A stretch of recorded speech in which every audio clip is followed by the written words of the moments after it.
Bismillahirrahmanirrahim. Assalamualaikum warahmatullahi wabarakatuh. Perkenalkan, nama saya Winarya Arpa Sutisna dengan NIM 2411191133 atau dengan NIM ganjil, maka untuk bentangnya 20 meter. Untuk deskripsi tugasnya bisa dilihat di sini ada dua girder dan satu diafragma. Pertama, untuk menentukan layer strukturnya untuk bentang jembatan bisa dilihat panjang jembatannya 20 meter, lebar jembatan 6 meter, tebal plat lantai 0,3 meter, jarak antar girdernya 1,85 meter, untuk tipe jembatannya post tension, dan untuk lebar jalan rel 1067 mm, dan untuk kecepatan rencana keretanya saya ambil 125 km per jam. Nah, dengan catatan pemilihan lebar jembatan ini sesuai dengan ketentuan PM 60 2012, di mana lebar jembatannya lebih dari sama dengan 2,85 meter, dan untuk jumlah rel dan kecepatan rencananya juga diasumsikan. Untuk gambar ini didapat dari katalog Wika itu, saya mengambil PCIH untuk 125, dan ini keterangannya. Untuk dimensi penampang bisa dilihat. Nah, untuk perhitungan awal mungkin seperti biasa kita harus menghitung luasnya dulu, dan untuk luasnya yang terdapat dalam tabel di sini, luasnya didapat 316.750 mm, dan untuk inersianya 54.962,550 mm, dan untuk fc frame-nya 40 MPa. Untuk perhitungan luasnya kita bisa menghitung dengan untuk persegi tinggal di B dikali H. Untuk selanjutnya menghitung posisi sentroid per bidang. Untuk persegi dengan rumus H bagi 2 atau B bagi 2 untuk bidang segitiga, B dibagi 3 atau hanya dibagi 3. Nah, ini untuk nilai-nilai atau rekapitulasi nilai yang telah didapat dengan perhitungan Excel. Untuk Y-topnya didapat 730,683 mm. Untuk selanjutnya menghitung jarak titik pusat masing-masing atau menghitung R. Maka tinggal Y1 tadi dikurangi Y-top ini, maka didapat ini. Dan ini hasil rekapitulasinya. Untuk selanjutnya menghitung momen inersia. Karena nilai momen inersianya sudah didapat dalam katalog Wika yang tadi, sesuai dengan PCIH 125, yaitu sebesar 54.962, maka yang diambilnya ini untuk nilai inersianya. Selanjutnya untuk menghitung modulus penampang beserta alfa. Untuk ya topnya didapat 730, sekian, untuk ya bottomnya 519, sekian, dan untuk inersianya segini. Maka untuk modulus penampang topnya yaitu inersia dibagi ya top. Maka didapat nilai ini. Untuk modulus penampang bottomnya tinggal inersia dibagi Y bottom, maka didapat nilai seperti ini. Dan untuk nilai alfanya tinggal total luas tadi dibagi Y top untuk alfa topnya, maka didapat nilai ini. Dan untuk alfa B-nya tinggal menghitung atau membagi nilai luas dibagi Z atau modulus bottom, maka dinilai ini, didapat ini. Untuk menghitung Emax-nya yaitu YB dikurangi posisi tendon. Karena posisi tendonnya berada pada 100 mm, maka tinggal Y bottom dikurangi 100, maka ini hasilnya. Nah, untuk selanjutnya untuk pembebanan beban mati, untuk berat sendiri diketahui luas penampangnya gini, dan untuk posisi untuk lambda C-nya 25 kN. Maka tinggal kalikan saja luas bagi ini, luas dikali dan mendapatkan nilai ini. Selanjutnya untuk menghitung pelat lantai. Untuk pelat lantai didapat lebar satunya 6.000 mm, untuk tingginya 300 dan panjangnya 20.000. Untuk berat jenisnya 24, maka untuk luasnya 1.800.000, maka untuk plat lantai luas dikali berat jenis beton itu sendiri, maka didapat 43,2 kN per meter atau 14,4 kN. Selanjutnya menghitung beban mati tambahan atau SDL. Beban rel diketahui menurut katalog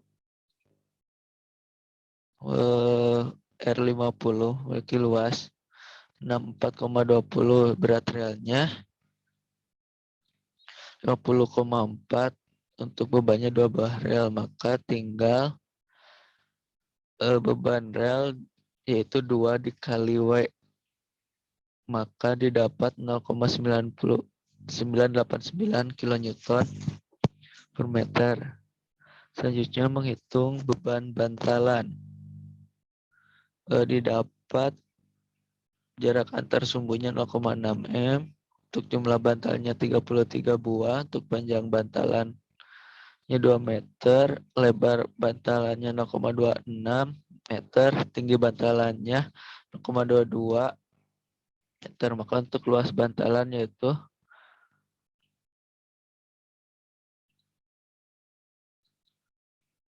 tinggal lebar dikali tingginya, maka menghasilkan nilai ini. Dan untuk berat jenis betonnya sama 24 kN meter kubik. Maka untuk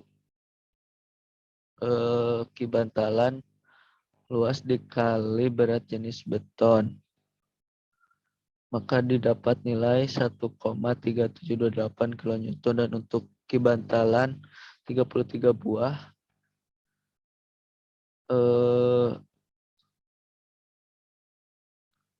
tinggal kibantalan dikali 33 dibagi 3 karena terdapat 3, maka didapat 11,3256 kN. Selanjutnya menghitung beban balas. Tinggi balasnya didapat 300 mm, berbalas atasnya 300 mm, dan berbalas bawahnya 4.700 mm. Maka untuk menghitung luas balas, jumlah sisi sejajar bagi 2 dikali tinggi, maka didapat nilai 1,155 mm. Untuk beras jenis balasnya 19 kN, maka dapat dihitung luas dikali berat jenis itu sendiri, maka didapat nilai 5,4862 kN. Selanjutnya untuk menghitung beban diafragma. Jumlah diafragmanya ada 1, tingginya 600, lebarnya 140 mm, untuk berat jenisnya 22 kN per meter. Maka volumenya didapat nilai ini dan diafragmanya 3 kN. Dan ini data rekapitulasi beban mati. Selanjutnya beban hidup. Beban hidup dalam katalog ini didapat 168 ton atau 1647,526 kN. tinggal dibagi 2 saja, maka menghasilkan nilai ini. Dan untuk menghitung momen setelah didapat beban mati dan beban hidup, maka kita menghitung momen. Menghitung beban sendiri.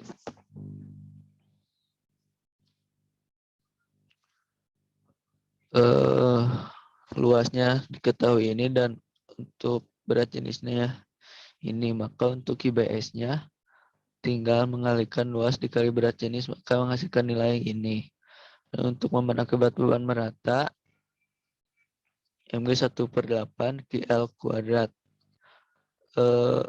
Maka didapat nilai ini, dan untuk momen plat lantai 1/8 QL kuadrat juga didapat nilai ini. Untuk momen akibat relnya didapat nilai ini. Untuk momen akibat bantalan didapat ini, dan momen akibat balas tinggal masukkan angka-angkanya saja, dapat nilai ini. Selanjutnya untuk momen akibat beban terpusat.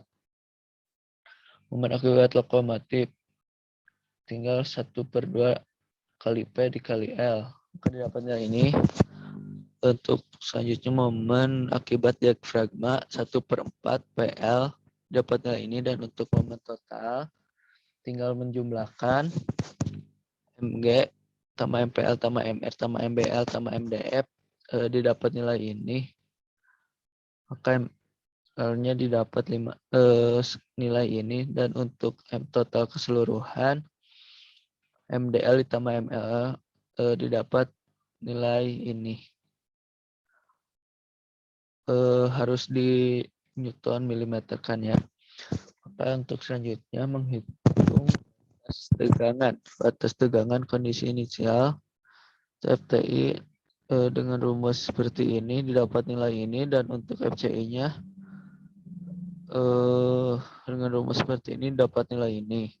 Dan untuk batas tegangan kondisi efektif bisa dilihat rumusnya seperti ini, dan hasilnya ini setelah dimasukkannya nilainya. Dan untuk FCDL Anli dengan rumus ini, maka didapat nilai ini.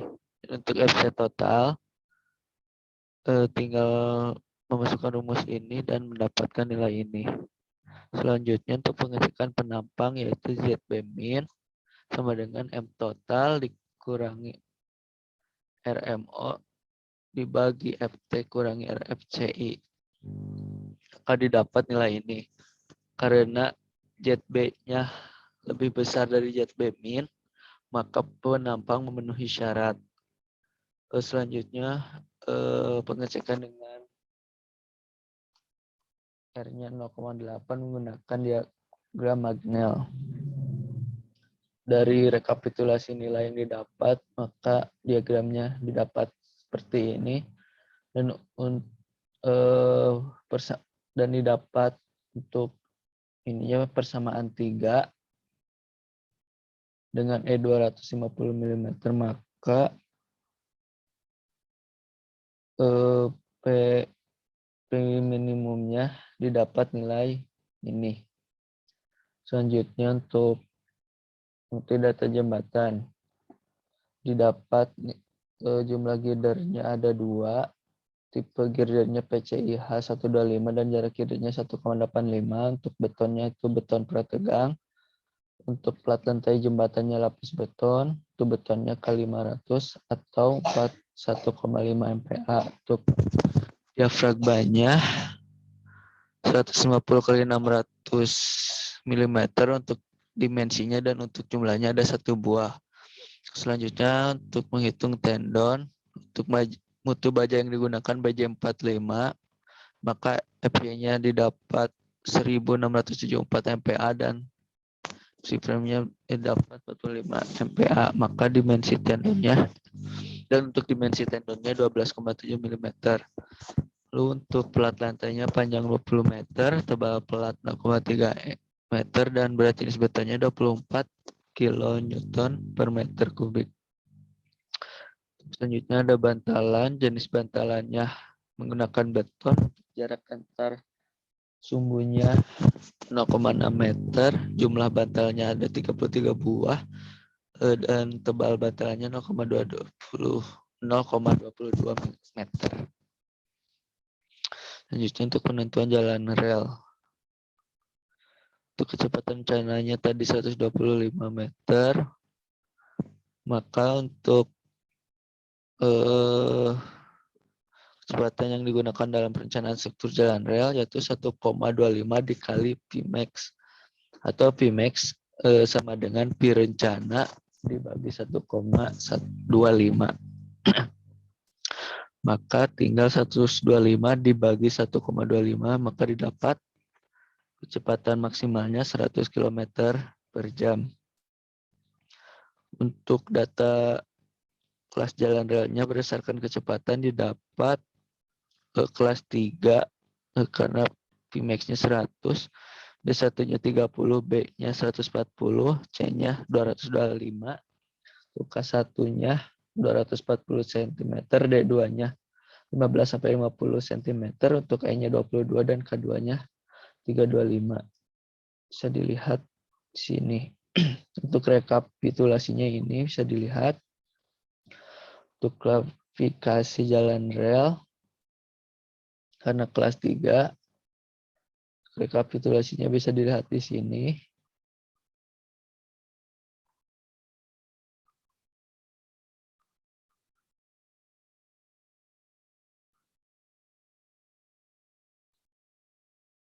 Untuk selanjutnya alat penambat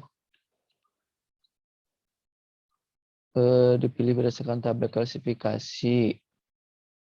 Bisa dibaca di sini.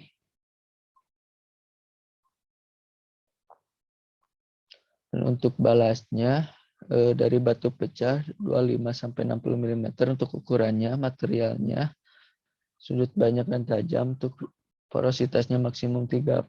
Enggak kuat, maksimumnya 1000 kg per cm kuadrat. Untuk spesifik gravitinya minimum 0,6.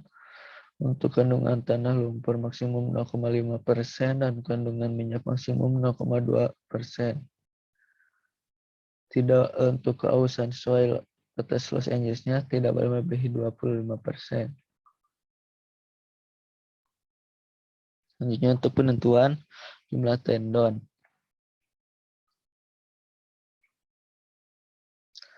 Untuk tegangan nilainya 1581 MPa, untuk kuat tariknya 1860 MPa, untuk diameter nominalnya satu strain itu 12,7, untuk luas tampang nominalnya 98,7, beban putusnya 183,7, dan jumlah kawat untaiannya 20 kawat untai tiap tendonnya, dan diameter selubungnya 76,2.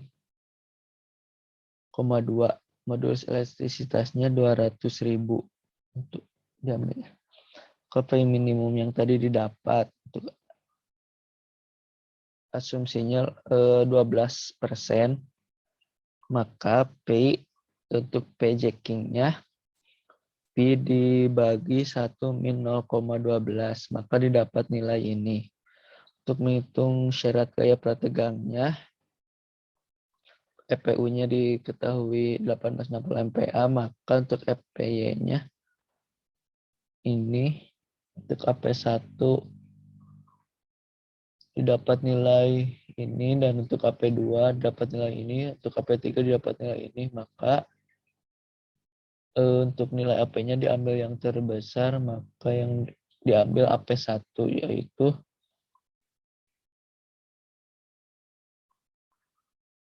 14.336,5445 mm. Selanjutnya untuk menentukan jumlah tendon. Diameternya 12,7, untuk strainnya dapat nilai ini, dan sampai strain 7 didapat nilai ini. Ini sebagai asumsi, dan untuk jumlah tendonnya akan 2 tendon kali luas didapat nilai ini, sampai 5 tendon dapat ini. Maka jumlah tendon harus lebih besar dari AP.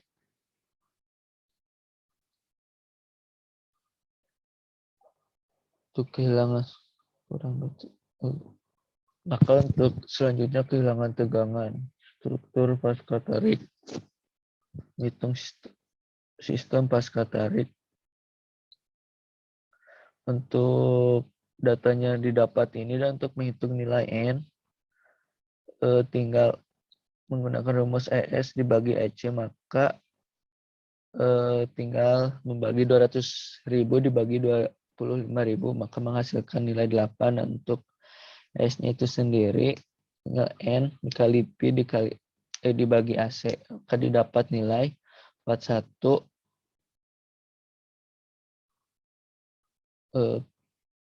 dapat nilai ini. Untuk SNES-nya tinggal ES dibagi FVU dikali 100%, maka didapat nilai 25,35%. Selanjutnya menghitung sistem friksi sepanjang tendon. Hitung alfanya yaitu dapat nilai ini, dan untuk menghitung ininya LE K, maka didapat nilai ini 0,049, itu kurang dari 0,3, maka memenuhi syarat. Ini syaratnya harus kurang dari 0,3. Selanjutnya untuk menghitung PS bisa dilihat di sini. Lalu untuk menghitung sistem selip pada angkur bisa dilihat di sini. Akibat terangkat,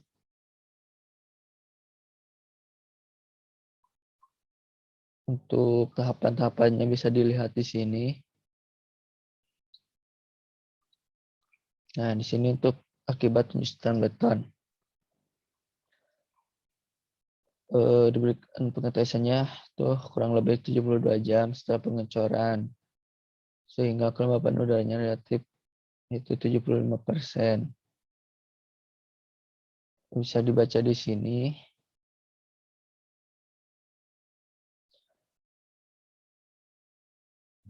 Maka untuk rekapitulasi tegangannya, akibat pasca tarik 2,504%, akibat friksinya 6,144%, akibat slipnya 1,527%, akibat rangkapnya 7,798%, akibat penyusutan beton 2,048%, akibat relaksasi beton 3,703%. Maka total kehilangan tegangannya 27,726%.